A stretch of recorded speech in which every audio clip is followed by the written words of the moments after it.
चलिए बच्चों शुरू करते हैं आज इम्परेटिव सेंटेंस। लास्ट टाइम पे हमने इंट्रोगेटिव पढ़ाया हुआ था और आपको पढ़ाएंगे हम इम्परेटिव सेंटेंस। तो इम्परेटिव सेंटेंस क्या होते हैं? इम्परेटिव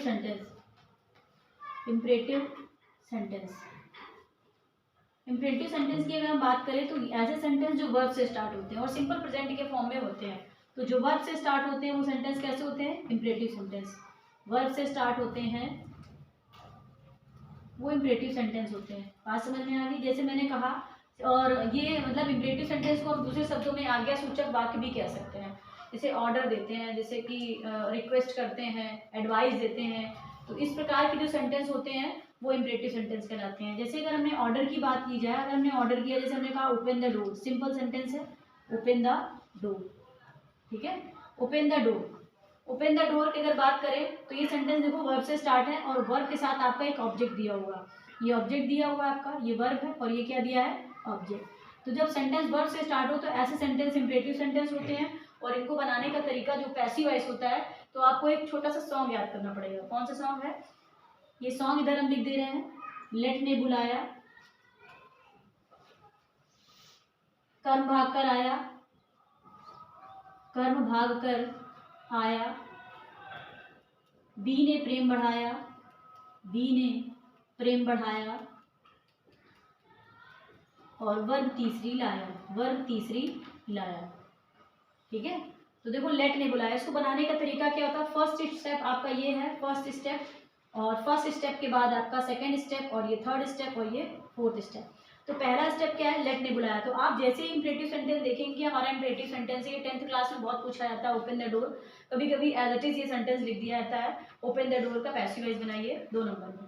ठीक है, तो आपको ये समझना है कि इम्परेटिव सेंटेंस जो है तो किस तरीके से इसका बनाने का तरीका होता है। जैसे ओपन द डोर लिखा है, ओपन द डोर लिखा है, तो सबसे पहले आप क्या लिखेंगे? लेट। क्या लिखेंगे? लेट। पहला सेंटेंस हमने क्या, पहला जो आपका सेंटेंस लिखा है इसमें ये देखो लिखा हुआ है लेट ने बुलाया, तो आप लेट कर दो। कर्म भाग कर आया, अब इसमें कर्म क्या है? ये तो भी हमने बताया, ये क्या है? वर्ब है। हमने कहा कर्म क्या है? कर्म मतलब ऑब्जेक्ट। ऑब्जेक्ट क्या है? ये है। इसी को ऑब्जेक्ट, इसी को कर्म कहते हैं। तो कर्म भाग कर आया, तो ये कर्म क्या है? द डोर है, तो द डोर हो जाएगा। ठीक है, द डोर। उसके बाद बी ने प्रेम बढ़ाया, तो यहाँ बी लिख दो। उसके बाद लिखा वर्ब तीसरी लाया, तो वर्ब क्या है? ओपन है। तो वर्ब तीसरी लाया, इसका मतलब जो वर्ब दी हुई है इसका थर्ड फॉर्म लिखना, तो यहाँ ओपन हो जाएगा। क्या हो जाएगा? ठीक है, ये बात समझ में आ गई? नहीं समझ में आई? ओपन हो जाएगा, यहाँ पर ओपन, ओपन हो जाएगा। बात समझ में आ गई? तो ये सेंटेंस हो गया आपका इम्परेटिव सेंटेंस जो होता है उसका बनाने का तरीका पैसिव वॉइस। अब इसी तरीके से सिंपल सेंटेंस होते हैं। ठीक है, जैसे मैंने आपको एक सेंटेंस दिया है, इसको बना के दिखाओ तुरंत। किल द बर्ड, तुरंत बना के दिखा सब लोग कॉपी में। और यही तरीका अपनाएंगे। इसमें भी आपको ये वर्ब दिया हुआ है और ये आपका ऑब्जेक्ट दिया हुआ है। ठीक है, इसको बना के तुरंत दिखाएं। आपके पास 1 मिनट का समय, तुरंत बना के दिखाएं। ये वर्ब दिया है, ये ऑब्जेक्ट दिया हुआ है, इसको इसी तरीके से बनाना है। लेट ने बुलाया, कर्म भाग कर आया, बी ने प्रेम बढ़ाया, वर्ब तीसरी लाया। इस तरीके से उसको बना ले। बन गया? Let the bird be killed. Very good. क्या बनेगा? Let the bird मैंने पहले ही बताया था, लेट ने बुलाया, कर्म क्या है? The bird be killed. B ने प्रेम बढ़ाया। ठीक है, बी हो गया। वर्ब तीसरी लाया, वर्ब क्या है? किल। तो वर्ब क्या हो जाएगी? किल्ड। वर्ब की थर्ड फॉर्म क्या हो जाएगी? किल्ड। ये इम्परेटिव सेंटेंस बन गया। अगर यही इम्परेटिव सेंटेंस जो होता है, अगर हमने ये निगेटिव सेंटेंस फॉर्म में दे दिया है तो बच्चे जो होते हैं कंफ्यूज हो जाते हैं। कंफ्यूज कहाँ पर होते हैं? जब यही इम्परेटिव सेंटेंस आपको निगेटिव सेंटेंस के फॉर्म आ जाए। इसका निगेटिव कैसे बनेगा? जैसे ये कभी कभी ऐसे सेंटेंस पूछ जाता है कि जो आपका सेंटेंस लिखा हुआ है ये इम्परेटिव सेंटेंस, इसको निगेटिव कैसे बनाएंगे? कोई बताएगा इसको निगेटिव सेंटेंस कैसे बनाएंगे? जैसे ये लिखा हुआ किल द बर्ड, इसका निगेटिव बनाना है, इसको कैसे बनाएंगे? Do not kill the bird. बस do not kill the bird. यहाँ पर ये सेंटेंस जो होता है इम्परेटिव सेंटेंस जो होता है, हमेशा याद रखना वो सिंपल प्रेजेंट में होता है। किसमें होता है? सिंपल प्रेजेंट में। जब सिंपल प्रेजेंट में होता है तो भैया आगे सिंपल प्रेजेंट है तो प्रेजेंट की हेल्पिंग वर्ब क्या होती है? Do does. क्या होती है? Do does. तो यहाँ पर आप लगा दो डू नॉट, बस डू नॉट लगा दो। निगेटिव सेंटेंस बनाना है तो डू नॉट लगा दो। तो ये सेंटेंस आपका कभी कभी निगेटिव बनाने के लिए भी आता है कि सिंपल से निगेटिव बनाओ, तो आप इसमें सिर्फ और सिर्फ क्या करोगे? Do not. तो आप इसको ये नहीं समझोगे कि हमारा जो है डू नॉट हो गया तो आप जो है हेल्पिंग वर्ब लग जाओ, ये इंट्रोगेटिव सेंटेंस समझ लो। ये इंट्रोगेटिव सेंटेंस नहीं हो गया, अभी भी ये कैसा सेंटेंस है? ये कुछ लोग बच्चे होते हैं वो सोच लगते हैं अरे ये तो इंट्रोगेटिव हो गया, डू डज हेल्पिंग वर्ब लग गई। हेल्पिंग वर्ब लग गई, इसका मतलब ये इंट्रोगेटिव हो गया। इंट्रोगेटिव नहीं है, अभी भी ये क्या है, ऑप्टेटिव है। क्या है ये, सॉरी ऑप्टेटिव नहीं, क्या है, इम्परेटिव सेंटेंस है। क्या है, इम्परेटिव। बात समझ में आ गई, क्योंकि इसमें डू के बाद सब्जेक्ट नहीं लिखा है। ठीक है, डू के बाद क्या लिखा है, वर्ब लिखी हुई। देखो डू नॉट के बाद क्या लिखा है, वर्ब। अगर यहाँ डू के बाद हेल्पिंग वर्ब आ जाती तो उसके बाद ये सेंटेंस इंट्रोगेटिव बन जाता। लो, नहीं समझ पा रहे, समझ गए ना। तो अगर मान लो अब हम कहते हैं do not kill the bird, इसको अब इसको आप पैसिव वॉइस बना के दिखाओ। केवल और केवल नॉट लगाना है, बी,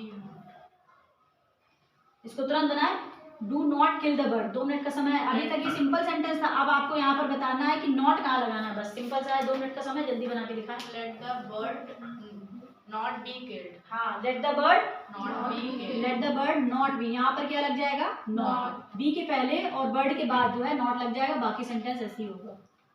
ठीक है, बात समझ में आई। एक सेंटेंस है पे द बिल, पे द बिल, इसको तुरंत बना के दिखाएं। पे द बिल बना, द बिल, लेट से बनाए, लेट से, लेट से। let ये आपका याद रखे, इसको लेट ने बुलाया, कर्म भाग कर आया, बी ने प्रेम बढ़ाया और वर्ब तीसरी लाया। तो सिंपल तरीके से इसको बनाए, क्लियर। अब निगेटिव बन जाए। देखो अब ये सेंटेंस जो होता है, ये आपने देख लिया कि कभी कभी क्या होता है कि जैसे कुछ सेंटेंस होते हैं जो मतलब जो है आपको कभी कभी कुछ सेंटेंस आपको दिखेंगे कि कभी कभी ऐसा लगेगा कि इसमें ऑर्डर नहीं दिया हुआ है। ठीक है, कभी कभी सेंटेंस लगेगा कि एडवाइस दिया हुआ है। मान लो कभी कभी इस तरीके सेंटेंस लिखा होता है, प्लीज, ये सेंटेंस लिखा है, ध्यान समझना, इसको इरेज कर देते हैं थोड़ा। ये सेंटेंस ये तो समझ में आ गया होगा ना। पे द बिल का बनाया, बताओ पे द बिल का पहले बता दो। Let the bill be paid, be paid. अगर हम कह देते हैं इसी का निगेटिव बनाओ, यहाँ पर हमने लिखा होता डू नॉट पे द बिल, तो यहाँ पर क्या होता है, let the bill not be paid हो जाता है। क्या हो जाता है, बात समझ में आ गई। ठीक है, ये तो सिंपल हो गए हमारे इम्परेटिव सेंटेंस। ठीक है, अगर मान लो कभी कभी इम्परेटिव सेंटेंस में प्लीज वर्ड लगाओ, क्या लगाओ, प्लीज। तो ऐसे सेंटेंस जिनमें मतलब जो है कैसे, मतलब 3 सेंस देंगे। ये इम्परेटिव सेंटेंस मोस्टली 3 सेंस देते हैं। एक आपका आदेश का सेंस देता है, ठीक है, और एक सेंस देगा आपका प्रार्थना का सेंस, और एक आपका सेंस देगा एडवाइस। एडवाइस का मतलब सलाह, सलाह का सेंस देगा। तो इस प्रकार के सेंटेंस, जैसे ये सेंटेंस लिखा है, प्लीज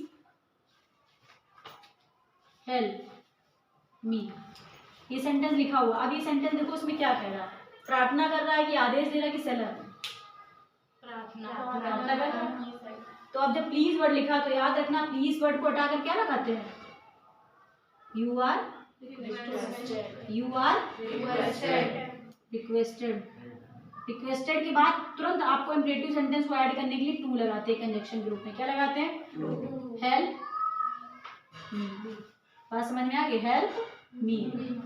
ये बात समझ में आ गई, नहीं समझ में आ गई, नहीं आ रहा। एक सेंटेंस और, जैसे लिखा है प्लीज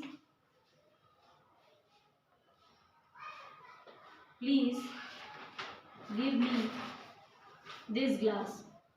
चलो उसको बनाओ, please give me this glass. You are requested to give me this glass. बस simple sentences, you are requested. जैसे प्लीज वर्ड है, इस प्लीज वर्ड को हटाकर यू आर रिक्वेस्टेड टू लगाएंगे तुरंत। क्या लगाएंगे, to give me this glass. बात समझ में आ गई। कभी कभी अब ये तो सिंपल सेंटेंस हो गया। अभी पहले सबसे पहले हमने आपको बताया आदेश के सेंस। तो आदेश के सेंस जो होंगे वो लेट से बन जाएंगे। लेट ने बुलाया, कर्म भाग कर आया, बी ने प्रेम बढ़ाया, वर्ब तीसरी लाया। अगर दूसरा प्रार्थना का सेंस आया तो प्रार्थना के सेंस में आपने प्लीज वर्ड देखा, जैसे ही प्लीज वर्ड देखा आप यू आर रिक्वेस्टेड टू लगा के सेंटेंस को एज इट इज नोट कर लेंगे। क्लियर। इसके बाद तीसरा सेंस आएगा आपका सलाह का। कौन सा सेंस आएगा, सलाह। सलाह की अगर बात करें, सलाह का सेंस आएगा तो सलाह के लिए जैसे मान लो लिखा हुआ है ओबे द रूल। क्या लिखा हुआ है, ओबे द रूल्स ऑफ रोड। सड़क के नियमों का पालन करें। तो इसमें क्या दिया, ये सलाह दी है। सलाह दी, आपसे सलाह दी जा रही है। इस तरीके की सलाह अगर आप करेंगे और रूल्स जो है रोड के फॉलो करेंगे तो आप बच सकते हो। ठीक है, एक्सीडेंट होने से क्या हो सकता है, बच सकते हो। तो इसलिए जो है ये आपको सलाह दे रहे हैं। जब सलाह दे रहे हैं तो बेटा इसमें क्या लगाएंगे, बताओ, you are advised to obey the rules of Rode. ये जितना भी सेंटेंस लिखा हुआ है ये सेम एज यहाँ पर नोट कर देंगे। आपको क्या पहले लगाना है, यू आर एडवाइज टू, क्या लगाना है, You are advised to. To क्यों लगाया, क्योंकि इसके पहले ये वर्ब लिखी है, वर्ब को जोड़ने के लिए टू का यूज करते हैं। तो यू आर एडवाइज टू, फिर ये सेंटेंस आगे क्या लिख देंगे, ओबे द, क्या लिख देंगे, obey the Rule of road. Rules of road. Rules of road. बात समझ में आ गई, नहीं समझ में आ गई ना। तो ये सिंपल वाले सेंटेंस थे। इसको आपको जो इम्परेटिव सेंटेंस थे आपने समझ लिए कि आदेश से बनेंगे, प्रार्थना से, सलाह से। सारी चीजें नोट कर ली होंगी अच्छे से, ठीक है, सारी चीज नोट कर ली है। अब इसके बाद सेंटेंस हम पढ़ेंगे स्पेशल वाले। कौन से सेंटेंस पढ़ेंगे, स्पेशल वाले सेंटेंस। कुछ रूल समझ लेते हैं स्पेशल वाले, फिर उसके बाद जैसे एक सेंटेंस लिखा हुआ है स्पेशल वाले के लिए कुछ रूल्स लिख ले, पहले नोट कर लिया ना सभी ने, ये ठीक। स्पेशल वाले सेंटेंस को कैसे देखते हैं, जैसे कैसे सेंटेंस लिखा होता है, ही इज या ही नोज वेरी वेल, ये सेंटेंस लिखा हुआ है ही नोज वेरी वेल। तो इसमें देखो अब जो है, अभी तक हम बाई का यूज कर रहे थे ऑब्जेक्ट लगाकर, हमने सेंटेंस पढ़े थे ना, बाई का हम क्या लगा रहे थे, बाई लगा रहे थे ना। जैसे अभी तक हम ऑब्जेक्ट में मतलब सब्जेक्ट को जब ऑब्जेक्ट बनाते थे तो बाई का यूज करते थे, किसका यूज करते थे, बाई का यूज करते थे। तो अब हम बाई की जगह कुछ अलग प्रीपोजिशन का यूज करेंगे। अभी तक हम बाई प्रीपोजिशन कर रहे थे, by him, by her, by them, इस तरीके सेंटेंस पैसिव वॉइस बनाने करते थे लास्ट टाइम पे, ठीक है। तो अब हम क्या करेंगे, बाई का यूज नहीं करेंगे। जैसे मान लो ये सेंटेंस हम लिखते हैं इस तरीके से, ही लव्स मी, ऐसे सेंटेंस लिखा तो यहाँ लिखते थे आई, अब यहाँ यस आई एस लगा, एक कदम आगे की एलपी पर क्या लग जाएगी, एम, ठीक है। लव्ड बाई हिम ऐसे बनाते थे तो ये बाई लगाते थे। अब हमको रूल समझना है बाई नहीं, तो हमको रूल क्या समझना है, बाई नहीं, बाई नहीं लगाना, क्या लगाना, बाई नहीं लगाना, ठीक है। तो अब बाई नहीं लगाना तो इसके क्या रूल्स हैं कुछ समझते हैं। जैसे एक सिंपल सेंटेंस,